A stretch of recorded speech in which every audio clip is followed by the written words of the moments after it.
إلا هو الحي القيوم إلى حضرة النبي مصطفى رسول الله صلى الله عليه وسلم كافة الأنبياء والمرسلين والملائكة المقربين ثم إلى أرواح وأزواجه وذرياته وأصحابه والناس أجمعين وكل مشايخنا وخصوص مؤلف الكتاب. الفاتحة. أعوذ بالله من الشيطان الرجيم. بسم الله الرحمن الرحيم. الحمد لله رب العالمين الرحمن الرحيم مالك يوم الدين إياك نعبد وإياك نستعين اهدنا الصراط المستقيم صراط الذين أنعمت عليهم غير المغضوب عليهم ولا الضالين آمين. Bismillahirrahmanirrahim. Assalamualaikum warahmatullahi wabarakatuh. Alhamdulillahirabbil alamin. Wassalatu wassalamu ala asyrafil anbiya'i wal mursalin wa ala alihi wa sahbihi ajmain. Qala rabbi shrah li sadri wa yassir li amri wa hlul 'uqdatam min lisani yafqahu qawli. Subhanaka la ilma lana illa ma 'allamtana innaka antal alimul hakim. Rabbi zidna ilma warzuqna fahma wala hawla wala quwwata illa billahil aliyil azim. Wala hawla wala quwwata illa billahil aliyil azim. Wala hawla wala quwwata illa billahil aliyil azim. Rabbana iftah bainana wa baina qaumina bil haqq wa anta khairul fatihin amma ba'd. Yang dihormati Tuan Imam, pengerusi masjid, ahli jawatan kuasa masjid, pegawai-pegawai masjid, pimpinan masyarakat setempat, para ustaz, para ustazah, sidang jemaah, muslimin muslimat yang dirahmati oleh Allah Subhanahu wa taala sekalian. Alhamdulillah, syukur pada Allah Subhanahu wa taala kerana dengan limpah kurnia, taufik dan hidayah Allah SWT beri kita kesempatan untuk kita hadir lagi ke rumah Allah Subhanahu wa taala ini, untuk kita melakukan ibadat kepada Allah Subhanahu wa taala. Dan diberi lagi kita umur baki lagi untuk kita melakukan persediaan sebelum bila-bila masa sahaja daripada saat dan ketika ini kita akan dijemput oleh Allah Subhanahu wa taala ke alam yang berikutnya. Maka yang ada pada kita hanyalah di saat ini. Ya, akan datang tidak ada seorang pun yang boleh mendabik dada ataupun yang boleh menjamin dia boleh hidup untuk walaupun seminit dua lagi. Ya, kerana semua itu atas ketentuan Allah Subhanahu wa taala. Adapun yang berlalu itu sudah fana, itu sifat makhluk. Dah fana binasa. Maka tidak boleh diulang lagi. Semalam tak boleh diulang lagi. Akan datang belum tentu milik kita. Yang sekarangnya adalah milik kita. Ataupun kesempatan yang kita ada untuk kita melakukan ibadat, melakukan persediaan kepada Allah Subhanahu wa taala. Maka setiap masa kita perlu tajdid niat kita kepada Allah Subhanahu wa taala. Ilahi anta maqsudi waradukal matlubi. Akan dikalah Allah lah maksud hidup kita dan keredaan Allah Subhanahu wa taala lah kita tuntut. Maka insya-Allah kita menyambung lagi hari ini, hari kiamat. Betul? Beriman kepada hari kiamat. Qala al-musannif rahimahullah taala, berkata pengarang kitab rahimahullah taala, dan adalah yang dikatakan hari kiamat itu ialah nama bagi masa yang berlaku di dalamnya segala kejadian huru-hara. Mulanya dari semenjak dibangkitkan semula sekalian makhluk yang telah mati, dihidupkan semula hingga ahli syurga dimasukkan ke syurga dan ahli neraka dimasukkan ke neraka. Disebut juga hari akhirat kerana Masa ini penghabisan hari dunia. Dinamakan juga Yaumiddin. Balasan, yakni hari pembalasan. Kerana di dalamnya tempoh itu kerana di dalamnya tempoh itu manusia dibalas segala pekerjaan. Sama ada baik ataupun jahat. Dan lain-lain nama lagi seperti Yaumul Hasyr, Yaumul Nusyur. Yang dikatakan hari kiamat itu adalah nama bagi masa berlaku dalamnya segala kejadian huru-hara. Kiamat maksudnya kebangkitan. Maka manusia akan dibangkitkan semula di mahsyar. Ini akidah kita, salah satu daripada rukun iman yang wajib kita percaya, iaitu beriman kepada hari kebangkitan.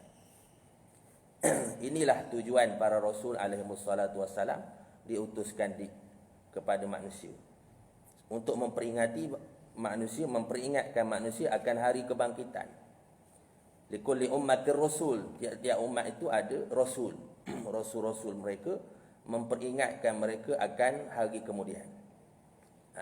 Maka besar jasa Nabi, khususnya Nabi kita Muhammad sallallahu alaihi wasallam, beritahu kita akan ada hari kebangkitan.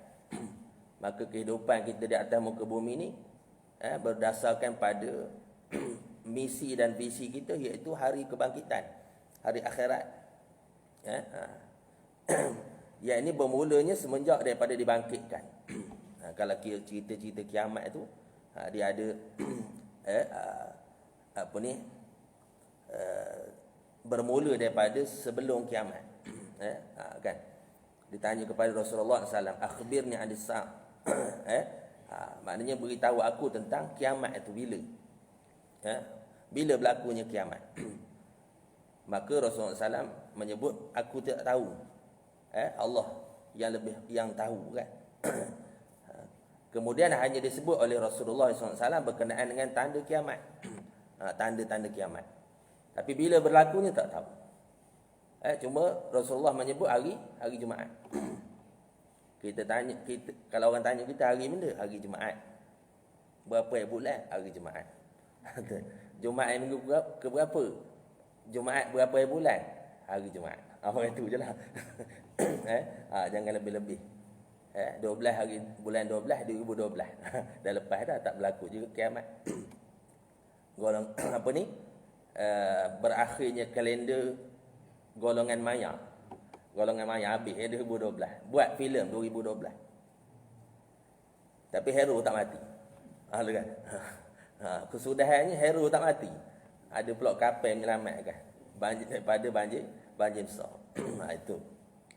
Itu berdoa lah tu, kan. Tapi awalnya kita tengok Allah hebatlah filem tu.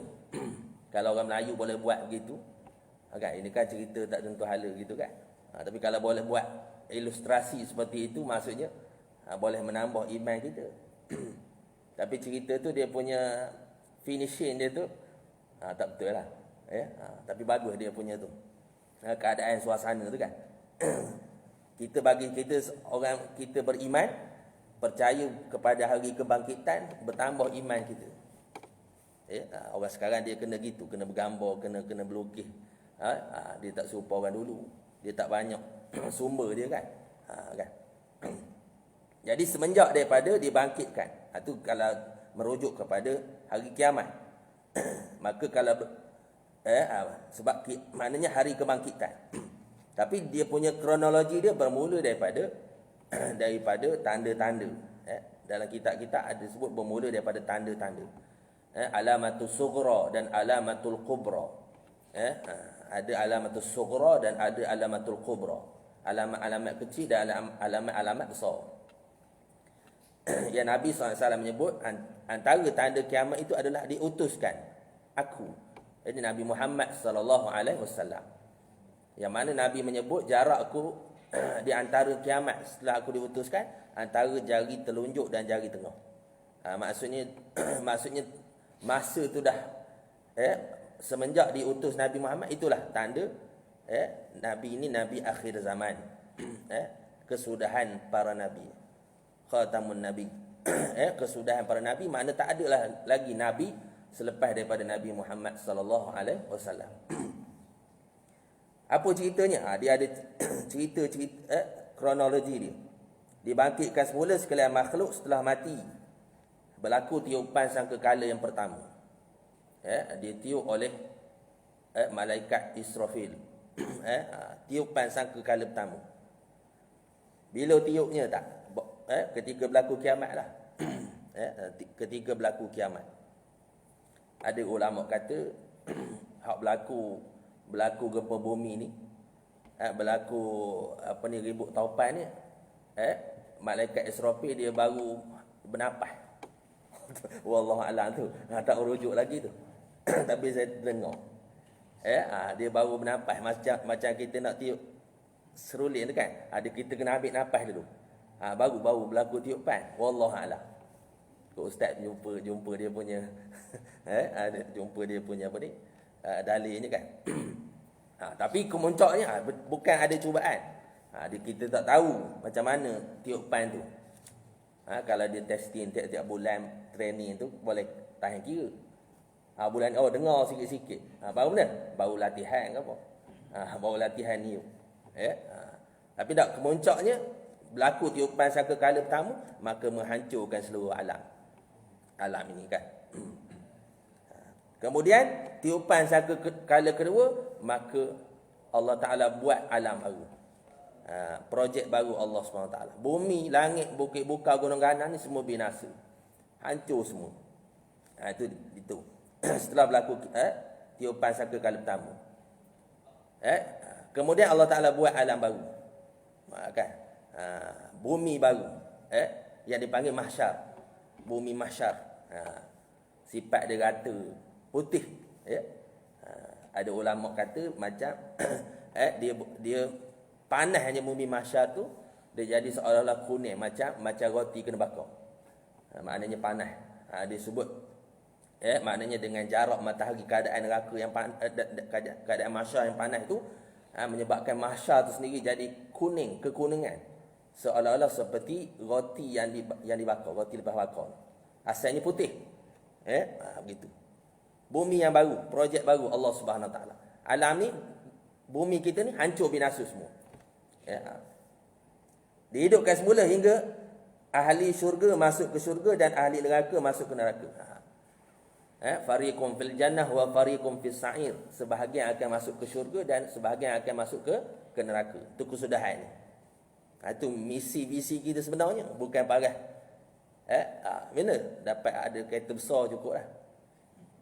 Ada bini cukup dah. Ada rumah besar cukup dah. Itu parah tu je. Sebenarnya misi-visi kita jauh. Iaitu selagi mana kita tidak melangkahkan kedua kaki kita ke dalam syurga, maka kita belum selamat. Kita belum boleh mendabik dada. Itu akhir sekali itu keadaan. Dia kesudahan. So orang beriman semua akan masuk. Orang yang ada iman walaupun sebesar zarrah, kan? Maka mereka itu akhir sekali akan dimasukkan ke dalam syurga.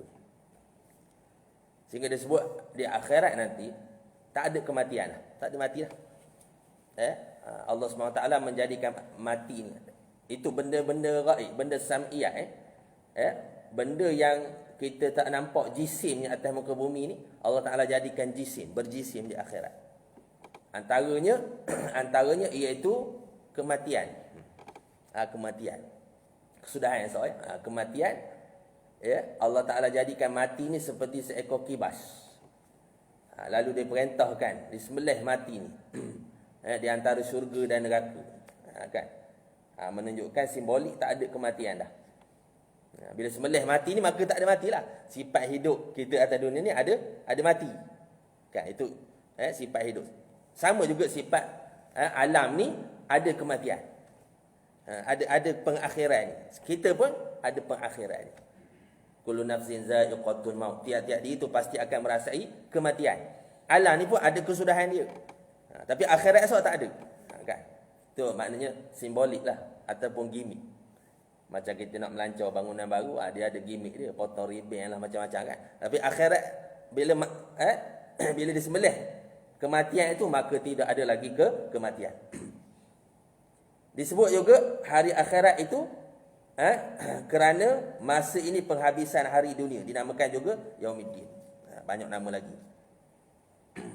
Disebut juga hari kebangkitan, Yaumul Ba'ts, ya. Wa qala alladhina utul ilma wal imana laqad labistum fi kitabillahi ila yaumil ba'ts. Dan berkatalah orang-orang yang berilmu serta beriman, demi sesungguhnya kamu telah tinggal. Maknanya hari kebangkitan. Juga disebut yaumus sa'ah, iqtarabatis sa'ati wasyaqqal qamar. Telah hampir saat, yakni kedatangan hari kiamat. As-sa'ah, saat. Kalau kita ni bila sebut saat ni singkat sangatlah masanya kan. Dia tak macam jam. Dia saat. Maksudnya bila berlaku kiamat tu tak ada nak buat apa dah. Dia sebut orang yang sedang berjual beli. Kan? Biasanya kedai ni dia berlipat kain kan. Dia kedai ni dia lipat kain. Maksudnya yang jual tu lawak lah. Cuma tempat kita ni dia orang boleh buka try. Kalau di Jepun, Korea tak boleh. Orang jual di Jepun, Korea ni dia akan tanya, awak nak saya benda? Dia tanya dulu. Nak saya apa? Nak saya apa, warna apa? Dia tak bagi pilih. Kalau pilih dia ala je. Kan? Tapi nak ceritanya tak masa tak sempat lagi bermuamalat. Nak jual tak sempat lagi, baru nak pilih, baru nak jual, baru nak bayar. Berlaku kiamat. Berlaku kiamat. Orang yang nak mencuci qalah dia. Mana qalah baru nak cuci, tak sempat isi air, berlaku kiamat. Orang yang perah susu kambing, perah susu, tak sempat lagi dia minum, berlaku kiamat. Itu maksudnya cepat masanya. Macam contohnya tsunami tu kan berlaku. Keadaan orang tak sedia. Kita tengok video tsunami tu. Orang ada yang tengah mandi lagi, orang ada yang tengah duduk tepi pantai lagi, tak ada. Kan? Orang ambil gambar pada bangunan tinggi, nampak seorang-seorang hanyut. Kereta hanyut. Maknanya keadaan tak bersedia. Disebut tadi yaumil akhirah. Kan? Bal tu'sirunal hayatad dunya wal akhiratu khairun wa abqa. Bahkan kamu mengutamakan, bahkan kebanyakan kamu tidak melakukan yang demikian. Bahkan kamu mengutamakan kehidupan dunia. Maknanya padahal kehidupan di akhirat itu lebih baik dan lebih kekal. Itu antaralah nama kiamat. Yaumuddin, Maliki yaumiddin. Yang menguasai hari pemerintahan, hari pembalasan, hari kiamat. Esok bila hancur alam ni, Allah sebut, ainal muluk, mana raja-raja, mana orang-orang hebat atas muka bumi. Kan? Allah bercakap, Allah berkata-kata sendirian. Bukan suruh orang nyaut, orang pun tak ada. Dan menunjukkan kekuasaan Allah Subhanahu Wa Taala. Menunjukkan tak ada satu kuasa pun yang boleh bertahan melainkan kuasa Allah Subhanahu Wa Taala. Kan? Habis semua binasa. Amerika, ini kuasa-kuasa besar yang rasa hebat. Rusia, China, habis. Bila berlaku kiamat, habis binasa berlaku. Tempat kita ni balik awal lah. Kalau setara Amerika dah jatuh binasa semua, tempat kita ni hak ras maknanya balik awal lah bila kiamat esok. Tak ada besarnya. Melainkan kerajaan Allah Subhanahu Wa Taala. Disebut yaumiddin. Disebut juga iaitu yaumul fath. Qul yaumal fathi la yanfa'u alladhina kafaru imanuhum wala hum yunzarun. Disebut. Katakanlah wahai Muhammad, tidak perlu diketahui masa datangnya, tetapi perlu dipercayai bahawa pada hari pembukaan bicara itu tidak ada gunanya lagi kepada orang-orang kafir kiranya mereka hendak beriman. Dan mereka pula tidak akan diberi tempoh berbuat demikian. Maksudnya tak ada guna lagi iman orang-orang yang kafir dan orang yang tidak melakukan amal, ahli maksiat, yang tidak bertaubat dan tidak diampunkan dosa dia atas muka dunia ni. Kan? Maknanya tak guna lagi iman ketika itu. Tak guna lagi amal. Jadi sementara yang kita ada ni, kita taubatlah. Itu disebut tadi saat yang kita ada sekarang ini. Ya, kita gunakan masa itu sebaik mungkin sebelum hari penyesalan. Disebut juga yaumul talaq. Disebut apa ni? Liyunzir yaumal talaq. Maknanya hari hari pertemuan. Disebut hari perhimpunan dan hari nampak kerugian. Hari nampak yaumul jami' wa yaumut taghabun. Yauma yajma'ukum liyaumil jami' dzalikal yaumut taghabun. Ingatlah masa Allah Taala menghimpunkan kamu pada hari perhimpunan untuk menerima balasan. Itulah hari masing-masing akan nampak kerugian. Orang yang rugi atas muka bumi mengusahakan perkara atas muka bumi ni akan nampak pada muka-muka mereka itu. Muka kerugian. Kalau untung nampak gembira. Macam orang dapat ni lah. Mana baru ni dah? BPN kan? Sengih. Dapat apa? 1,700. Sengih tengok muka. Ni baru dapat BPN ni. Kan? Gitu. Mana itu. Maknanya orang yang mendapat buku catatan amal, sama ada baik ataupun buruk, dapat buku catatan amal yang baik, maka dia akan sibuk mencerita. Dia, kalau boleh nak cerita pada semua orang di ahli mahsyar itu, mana ini buku catatan amal aku, ini kebaikan yang aku dah lakukan. Orang yang menerima buku catatan amal yang buruk, maka dia malu. Kalau boleh nak suruh daripada ahli mahsyar. Kan? Itu. Dan banyak lagi nama-nama disebut dalam Quran. Antaranya yaumul khulud. Kan? Dzalika yaumul khulud.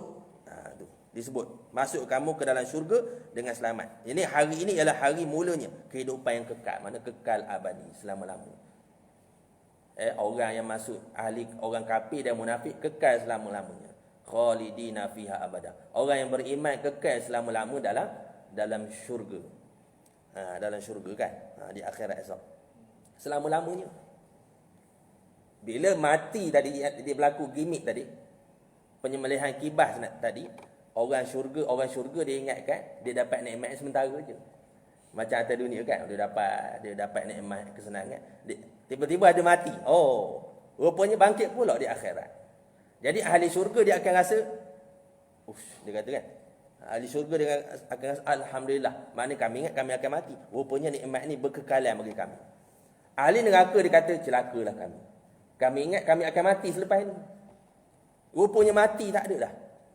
Jadi kami ni selama-lamanya. Allah banyak. Sebab tu saya ni kalau tengok kan, iyalah kita lalu dekat kubur Cina kan. Lalu kat kubur Cina, lalu dekat tengok kematian rakan-rakan kita. Kalau maknanya atas dunia masa dia hidup baik, tapi dia mati tak bawa iman ke akhirat. Allah sedih. Maknanya kita rasa macam Allah. Satu kerugian ataupun satu silap kita tak pernah ngabar ke dia. Maknanya kita ni banyak tanggungjawab tak lepas di akhirat. Kita tak berdakwah kepada saudara-saudara kita yang bukan Islam, yang mati tak bawa iman balik ke akhirat. Kenapa? Dia mati selama-lamanya. Masuk neraka selama-lamanya, abadan abada. Kan? Abadan abada. Bukan saja orang kafir, orang Islam yang imannya tidak sah, ataupun imannya iman taklid, ikut-ikut. Iman taklid ni bahaya kan? Maknanya berapa banyak umat Islam ini yang imannya ikut-ikut. Panggil Islam baka. Iman ikut-ikut Islam baka. Kan? Iman dia maksudnya tidak berdalil yang kuat, tidak ada dalil. Dia yakin. Iman ni jazam, tapi jazam ni ada setengah ulama kata iman jazam, tapi imannya taklid itu tidak dikira iman, tidak beriman. Walaupun dia yakin tapi dia ikut-ikut. Tapi ulama kita berpegang pada ulama yang mengatakan bahawa sah imannya. Tetapi iman walaupun sah tapi imannya sentiasa dalam keadaan bahaya selagi mana dia tak belajar. Berapa orang tak belajar? Kan? Dia dah sekolah masa kecil, dalam di rumah dia pun tidak mendapat pendidikan agama, tidak ada suasana agama. Lepas tu tak belajar agama, tak lepas fardu ain. Tu utama sekali dari sudut akidah. Okey, tak lepas fardu ain dari sudut akidah, dari sudut iman. Lepas tu belajar. Bila dah habis akhirnya tak lepas. Dah ada 88 pun tak datang kuliah umpamanya. Bukan kuliah saya saja, kuliah semualah. Kuliah ustaz, kuliah pengisian di masjid kita tak datang. Akhir sekali iman mereka itu keluar gelap balik gelap. Keluar gelap balik gelap. Akhir sekali iman itu iman taklid. Iman taklid ni bila-bila masa saja boleh tergelincir. Itu bahaya tu. Iman taklid dia tidak jazam. Kan? Sama ada dia maknanya jazam kemudian muwafaqat bil haqq. Maknanya mesti berbetulan dengan Al-Quran dan hadis Nabi SAW. Ijma' ulama. Okay. Ataupun dia muwafaqat dengan Al-Quran, hadis yang ijma' ulama. Tapi tidak jazam. Itu balik pula. Serupa juga. Zon. Ada keraguan. Yakin tapi keknya dia kata. Ada kiamat. Ada keknya. Ada Allah. Ada keknya. Dia ada keknya tu. Keknya tu tak boleh pakai. 0.0001% tak yakin pada hari kiamat, pada segala rukun iman tu, maka iman dia tidak sah, tergelincir. Tu bila tak belajar, tak ada, tidak berdalil, dia boleh tergelincir. Tergelincir ni tak semestinya tergelincir ni pergi nyembah tokoh, tak semestinya. Pergi tokca, dia tak mestinya. Hanya cukup sekadar mana keyakinan dia kepada makhluk lebih pada keyakinan pada Allah. Penado sebiji je boleh menyebabkan tergelincir. Kalau tidak maknanya tidak tahqiq imannya. Kawan ni kalau tak ada penado tak kebah demam. Dia datang itu. Lepas tu kalau tak mengaji memang sontok ke hati lah. Kalau orang mengaji dia tahan sikit. Dia ikhtiar je. Dia berlapik sikit tak nyontok ke hati. Maknanya alhamdulillah lah penado sebiji ni. Kan? Macam ustaz di ceramah lalu kan, yang baik itu datang pada Allah, yang buruk itu datang daripada kelemahan saya sendiri kan. Tu. Jadi dia cakap gitu. Kan? Dia kata mana ustaz tu betul cakap, betul lah ustaz tu dia mengaji. Bukan Cak Ayang cakap tu, ustaz. Yang baik itu datang pada Allah, yang buruk itu datang pada usaha saya sendiri kan. Itu dia panggil adabus syariat. Sebab dia ngaji. Ma asabaka min hasanatin fa min Allah wa ma asabaka min sayyi'atin fa min nafsik. Apa saja menimpa kamu daripada kebaikan datang pada Allah, bangsakan pada Allah. Apa saja menimpa kamu daripada keburukan, bangsa pada diri kamu sendiri. Itu adabus syariat dipanggil. Betul juga. Tapi kalau ada tok guru ngajar, baik dan buruk semua hakikat daripada Allah, betul juga. Itu dia panggil adab hakikat. Hakikatnya gitu. Baik dan buruk, sihat sakit, hidup mati, semua sekali. Semua hakikat daripada Allah Subhanahu Wa Taala. Tapi syariatnya begitu. Kan? Jadi dah ni kata ngaji dia begitu kalau tak ada penaduan kan. Tak ada penaduan ni tak kebah demam. Ataupun pagi lepas sembahyang ni. Lepas sembahyang bukan orang sini, orang tempat lain. Lepas sembahyang ni kena roti 2 keping. Kan? Kalau tak ada roti ni tak daya nak orang. Megang pahat pun tak daya. Megang pahat getah. Ni nak nating ni. Kalau tak kena roti 2 keping dekat. Nak nating getah tak daya. Tak daya nating getah. Bulat dalam hati dia. Roti semata-mata yang memberi tenaga. Allah tak campur. Kufur. Wa'liyazubillah min zalik. Batal. Tak ada sembahyang zuhur. Sembahyang zuhur ada tahiyat, ada syahadat dalam tu kan. Asyhadu an la ilaha illallah. Tak ada sembahyang zuhur. Kufur pukul 10. Kufur pukul 10. Bayangkan. Iman gugur, lepas tu pukul 10 hati. Selama-lama ni sembahyang molek. Macam mana keadaan tu? Imannya ikut-ikut, tidak tahqiq. Jadi dia mati dalam keadaan tidak bawa iman. Walaupun orang Islam. Jangan main. Kan? Bukan kira asal maknanya orang Islamnya lepas belaka. Pasal apa? Dia tidak iman tidak tahqiq, iman taklid. Iman taklid. Jadi mati neraka selama-lamanya. Walaupun namanya Daulah, walaupun namanya Abu. Nama Mamat macam nama Nabi Muhammad nak. Mamat. Tapi tak bawa iman ke akhirat. Begitu. Jadi kena yakin bab iman ya. Jadi sebab tu kita mengaji tauhid supaya sah iman. Mengaji fiqh untuk sah ibadat. Mengaji tasawuf untuk sah pahala. Penting belaka tu. Tapi yang paling utama disebut usuluddin, asal-asal agama. Asal agama iaitu akidah. Akidah kan. Kemudian barulah furu'uddin. Ya, maknanya belajar fiqh, kemudian belajar tasawuf. Kemudian barulah belajar ilmu-ilmu yang lain. Okey, disebut antara disebut lagi namanya, banyak nama disebut ya. Yaumul Hasrah. Maknanya hari penyesalan, ya. Wa anzirhum yaumal hasratin idh qudiyal amruhum fi ghaflatin wa hum la yu'minun. Dan berilah amaran wahai Muhammad kepada umat manusia seluruhnya tentang hari penyesalan, iaitu hari diselesaikan perbicaraan perkara masing-masing pada masa mereka, yakni mereka yang ingkar di dunia ini berada dalam kelalaian serta mereka pula tidak mahu beriman. Beri peringatan. Walaupun tugas beri peringatan tu pada Nabi Muhammad, tapi yang memberi hidayah tu Allah Subhanahu Wa Taala. Walaupun kita beri peringatan pada saudara mara kita, jiran-jiran tangga kita, ahli jemaah kita, tetapi yang memberi hidayah Allah Subhanahu Wa Taala. Tapi tugas memberi peringatan wajib. Bukan tugas ustaz je. Kan baru ni kita nyambut Maulidur Rasul kan. Kita nyambut Maulidur Rasul. Kita buat selawat, buat belarak keliling kampung. Tak apalah, baguslah memperingati Rasulullah sallallahu alaihi wasallam. Tapi yang paling utama sekali, jadi kita kena laksanakan sunnah Rasulullah sallallahu alaihi wasallam. Antara sunnah Rasulullah sallallahu alaihi wasallam yang kita tinggal iaitu kewajipan berdakwah. Dakwah.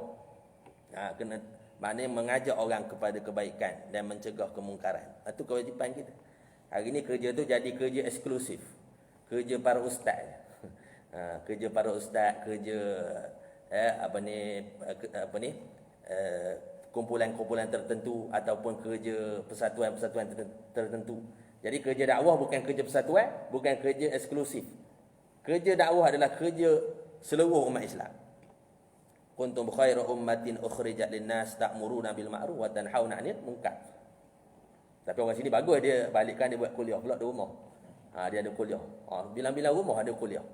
Ada majlis taklim. Baguslah. Dia tempat lain bukan sini.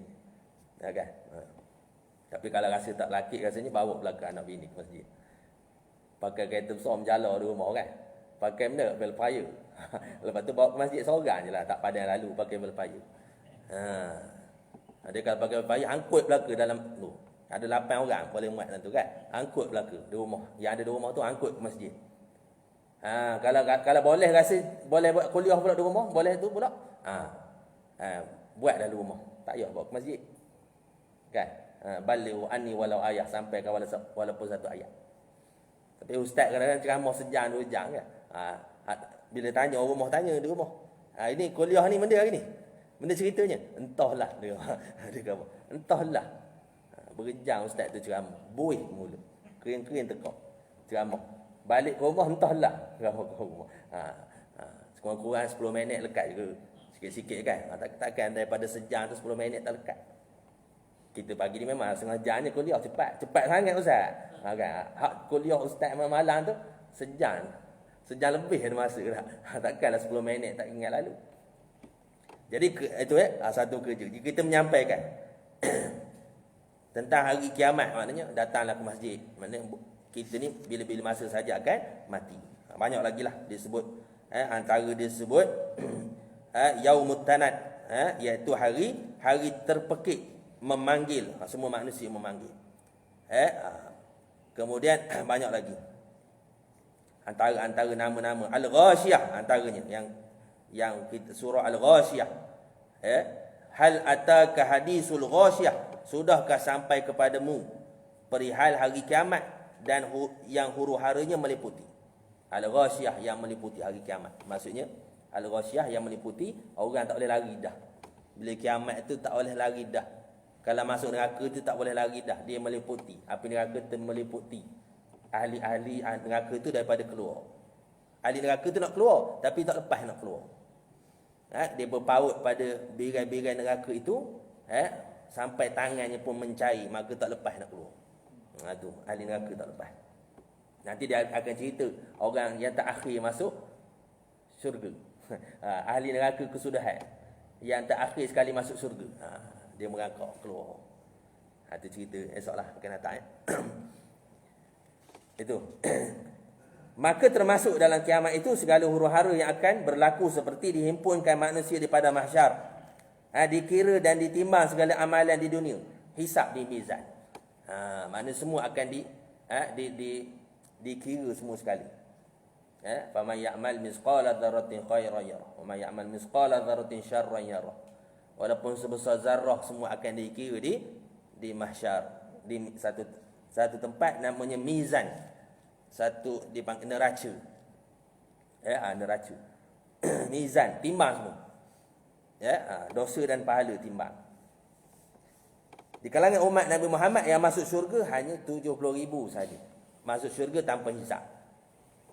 Umat Nabi Muhammad yang masuk syurga tanpa hisab hanya 70,000 saja. Hal lain semua kena hisab, masuk cara belaka. 70,000 saja yang masuk syurga tanpa hisab. Kau nak kita ada chance kau? Ada chance kita.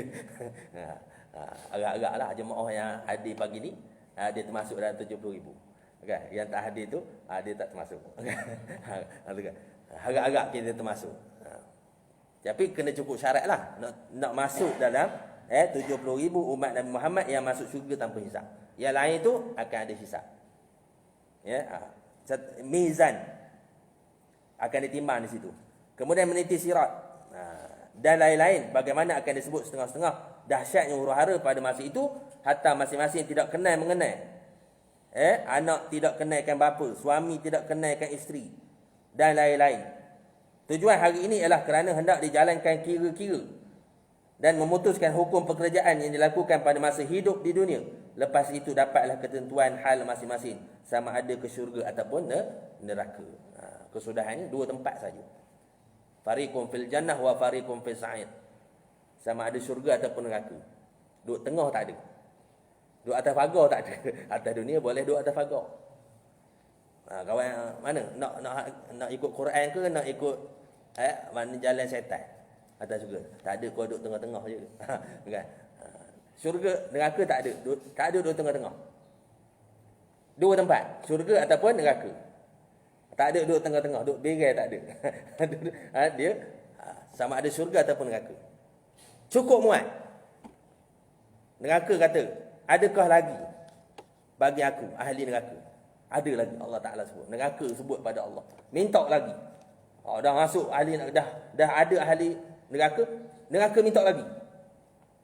Ada lagi bagi aku nak isi neraka ni. Cukup-cukup muat. Bukan dengan akal kita. Tak orang dulu. Kita akal bodoh kita ke apa? Orang dulu dah banyak dah buat jahat. Jadi orang dulu masuk neraka dulu. Jadi kawan ni duduk atas. Jadi api itu dah malak dah sikit. Jadi orang dia banyak bakar orang belah bawah. Jadi kawan masuk ke niat. Jadi api tu tak ada yang bakar. Dia kira akal bodoh dia gitu kan. Jadi tak ada. Dia bakar hak belah bawah. Hak atas ni tengok ke atas. Jangan gitu. Molek ada cukup. Cuma sekarang neraka dan syurga ni tak ada lagi penghuni. Jadi penghuninya apa? Kita lah. Umat Nabi Muhammad SAW yang mula-mula sekali dihisap, yang akan masuk syurga ataupun neraka, umat Nabi Muhammad SAW. Kerana mula-mula meniti umat Nabi Muhammad SAW. Sama ada tergelincir ke umat Nabi Muhammad. Kalau lepas apa, umat Nabi Muhammad. Kan? Nabi Muhammad tunggu. Di titian sirat tunggu seorang-seorang. Umat dia seorang-seorang. Ada yang tergelincir, Nabi sedih. Ada yang lepas, Nabi gembira. Doa pada Allah. Lepas sampai ke pintu syurga, Nabi Muhammad tunggu kita. Itu orang yang faham sampai tahap tu. Kepada Rasulullah SAW. Maksudnya nak kenal ataupun nak cinta pada Rasulullah bukan sekadar Maksudnya kena buatlah apa yang Rasulullah, apa yang sahabat radhiyallahu anhum buat. Sahabat radhiyallahu anhum wa radu'an. Allah Taala redha pada mereka dan mereka itu redha kepada Allah Subhanahu wa taala. Kan? Itu macam mana sahabat Nabi SAW? Mereka bukan saja beribadat, mereka turut bersama dengan Rasulullah SAW perang, menyebarkan Islam, menegakkan hukum-hukum Allah Subhanahu wa taala. Kan? Itu ciri para sahabat. Esok kita akan bangkit semula. Bila ditiup sangkakala yang kedua dia bangkit. Yang pertama sekali dia bangkit, yang terbongkar kuburnya iaitu Rasulullah sallallahu alaihi wasallam. Nabi Muhammad akan bangkit mula-mula sekali. Kemudian dia ikut para nabi, ikut martabatlah. Lepas para nabi, lepas tu para sahabat. Sahabat. Kan? Lepas tu barulah umat manusia seluruh bangkit di mahsyar. Nabi yang pertama keluar pada mulut Rasulullah SAW sebut, ya ummati. Mana umat? Tanya umat. Kita berhimpun esok di mahsyar. Sebelum melangkah di mahsyar, mahsyar ni sifat ni dia tak ada apa ni? Tak ada naung, dia tak ada naung, tak ada bukit. Sifat dia rata. Kita akan bangkit esok. Ada orang yang berjalan kaki. Ada yang berjalan kaki. Orang ahli maksiat ni dia akan berjalan kaki. Ada orang bangkit di mahsyar esok dalam keadaan berkenderaan, naik kenderaan. Para nabi naik kenderaan. Kita boleh juga naik kenderaan. Ada ulama menyebut maknanya binatang yang kita korbankan masa atas dunia tu kan. Jadi kenderaan kita di padang mahsyar. Ada orang yang berjalan kepala ke bawah, kaki ke atas. Ni orang kafir. Bayangkanlah, kaki pun boleh luka, terseramput batu. Ini muka duduk bawah. Tergentak-gentak pada lantai mahsyar. Nak nyampai kepada mahsyar. Sebelum melangkah kepada mahsyar, kita akan bangkit, kemudian semua masing-masing akan beragak pada mahsyar. Beragak semua. Itu. Kesudahannya dia gitulah. Kemudian kita akan bertemu dengan para nabi. Nabi-nabi. Jumpa dengan Nabi Adam alaihissalam. Jumpa dengan Nabi Nuh alaihissalam. Jumpa dengan Nabi Ibrahim alaihissalam. Nabi Isa alaihissalam. Semua kata nafsi kami. Nafsi. Akhir sekali banyaklah cerita tu. Tapi dia korang ada cerita dia itu. Kalau nak kuliah tu ada kuliah lain pula. Okay? Kuliah di mahsyar saja ada kuliah lain. Hari kebangkitan ada kuliah lain kan. Kemudian akhir sekali jumpa Nabi Muhammad sallallahu alaihi wasallam. Maka ketika itu Nabi Muhammad berdoa kepada Allah. Dia panggil apa ni? Syafa'atul uzma. Syafaat yang paling besar sekali. Iaitu Nabi Muhammad pergi ke bawah arasy. Nabi berdoa, sujud pada Allah Subhanahu Wa Taala, minta disegerakan hisab. Maka ketika itu reda kemarahan Allah Subhanahu Wa Taala. Apabila kekasihnya Rasulullah sallallahu alaihi wasallam Muhammad Rasulullah berdoa, maka ketika itu bermulanya hisab. Bermulalah mahkamah Allah. Selagi Nabi Muhammad tak berdoa, tak mula, tak tahu hujung pangkat. Bila nak mula tak tahu. Macam jen lah, kereta jen tak bergerak. Tak bergerak. Kalau bergerak, bergolek tayar tahan sikit. Sejuk sikit hati. Ini tak bergerak, duduk entak situ. Bila nak bergerak tak tahu. Itu dia punya panasnya. Dia punya panasnya tu. Nak marahnya tu macam-macam. Bila nak bergerak jen ni, ngapu trafik, poli trafik tak datang lagi, nak ngahut macam-macam. Nak marah tu kan. Cuba bayangkan di mahsyar, tak tahu benda nak mula. Dalam keadaan matahari sejengkai daripada kepala. 1 mil. Kan? Maknanya sejengkai daripada kepala. Macam mana panas. Masing-masing akan berenang. Ada yang tengok amalan masing-masing lah. Ada yang peluhnya sampai buku lali. Ikut catatan ikut amalan masing-masing. Ada yang lemah dalam peluh sendiri. Tapi tak mati dah. Lemah. Dia rasa seorangnya, orang lain tak rasa. Dia lemah dalam peluh dia sendiri. Ada yang berenang dalam peluh dia sendiri. Ahli mahsyar. Masing-masing bangkit di mahsyar dalam keadaan bertelanjang. Tidak berpakaian. Aisyah tanya. Sayyidatina Aisyah radhiyallahu anha, ummul mukminin, tanya pada Rasulullah. Ya Rasulullah, macam mana di mahsyar nanti kami bangkit dalam keadaan tidak berpakaian? Adakah kami tak malu ke? Tak malu ke bangkit di mahsyar? Kan orang sekodeng pula. Kan? Tak ada kepala korang. Masing-masing dengan amalan masing-masing. Risau dengan amalan masing-masing. Takut yang teramat sangat pada Allah Subhanahu Wa Taala. Takut yang amat sangat. Tak ada sampai tak ada kepala. Hari ni tak duduk sebelah pun orang serkan mencari. Tak? Kalau orang tak baju tengah padang penuh. Contoh kan. Dulu sekodeng. Orang sekodeng kan. Dulu bilik air di luar. Jadi bilik air luar, kolah luar. Mandi kan. Jadi atak zin je. Atak zin tu ada lubang. Sekodeng tak orang. Seru sekodeng. Dulu sekodeng istilahnya. Lepas tu kalau benda ni, kalau rumah tu papan kan, berlubang ni kan. Celok. Ingin nampak je. Siapa pernah buat gitu? Macam biasa je. Jadi maknanya, tapi akhirat depan sebelah. Tak ada kepala. Tak ada kepala korang. Masing-masing takut pada Allah SWT. Amalan masing-masing. Lari. Ayah lari pada anak. Anak lari pada ayah. Isteri lari pada suami. Suami lari pada isteri. Atas dunia kita sedar. Kullukum ra'in wa kullukum mas'ulun ar-ra'iyati. Tiap kamu adalah pemimpin. Kamu akan ditanya berkenaan dengan apa yang kamu pimpin. Daripada sebawah-bawah, serendah-rendah darjat sampai setinggi darjat akan ditanya di akhirat. Tak lepas tuan, tak lepas. Sayyidina Umar kata, walaupun seekor kambing mati sekalipun di bawah pemerintahanku akan ditanya di akhirat. Okey. Ini kan sebesar-besar daripada sekecil-kecil perkara pun akan ditanya. Sampailah sebesar-besar perkara akan ditanya oleh Allah Subhanahu taala di akhirat. Kullukum ra'in wa kullukum mas'ulun ar-ra'iyati. Warrajulu ra'in fi baiti zawjiha wa huwa mas'ulun ar-ra'iyatiha. Kita apa ni, suami akan ditanya berkenaan dengan isteri kita. Itu kena tu balik kena ngabar.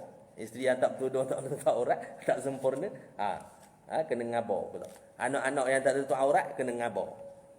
Itu tanggungjawab kita. Kamu ustaz lepas dah sini. Paras ni jelah. Lepas tu kamu ke rumah masing-masing lah. Ngabarkan anak bini pula. Takkan sampai ke rumah tuan-tuan. Jadi anak berdakwah ke rumah tuan-tuan, maknanya tuan-tuan sendirilah. Kan? Anak ngabar ke ahli keluarga.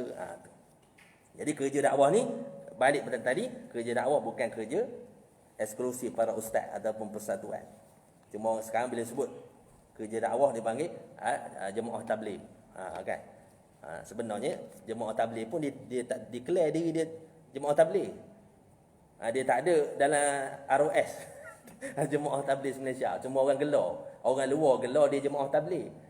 Tapi disebabkan dia ketuk rumah ke rumah, jadi orang panggil dia jemaah tabligh. Dia tak pernah declare diri dia jemaah tabligh. Kan? Dia bukan nak backup dah. Tapi bukan kerja.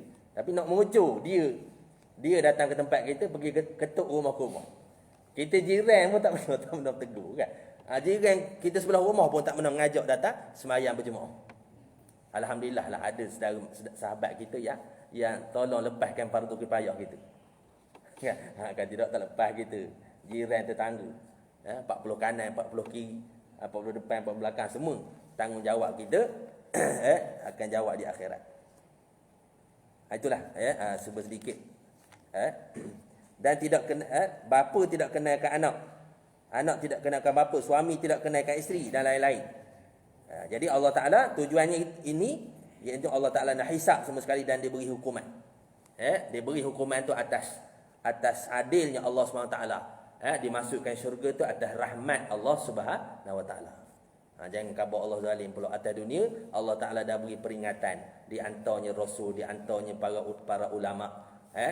Maknanya supaya memberi peringatan pada manusia berkenaan dengan hari kebangkitan. Jadi insya-Allah kita sambung lagi pada akan datang, iaitu kepercayaan terhadap hari kiamat. Masih lagi ni panjang sikitlah. Esok kita akan cerita kalau sempat. Kita cerita tanda-tanda dia. Alamatul sughra, alamatul kubra, sebelumnya berlakunya kiamat. Jadi insya-Allah mudah-mudahan Allah SWT merahmati kita, melimpahkan taufik dan hidayah kepada kita, memberi ilmu yang bermanfaat insya-Allah. Dan insya-Allah kita tangguh pagi ini dengan tasbih kifarah dan surah Al-As. Subhanakallahumma wa bihamdika asyhadu an la ilaha illa anta astaghfiruka wa atubu ilaik. Bismillahirrahmanirrahim. Wal 'asri innal insana lafi khusr illa alladhina amanu wa 'amilus solihat wa tawasaw bil haqq wa tawasaw bis sabr. Wallahu a'lam. Assalamualaikum warahmatullahi wabarakatuh.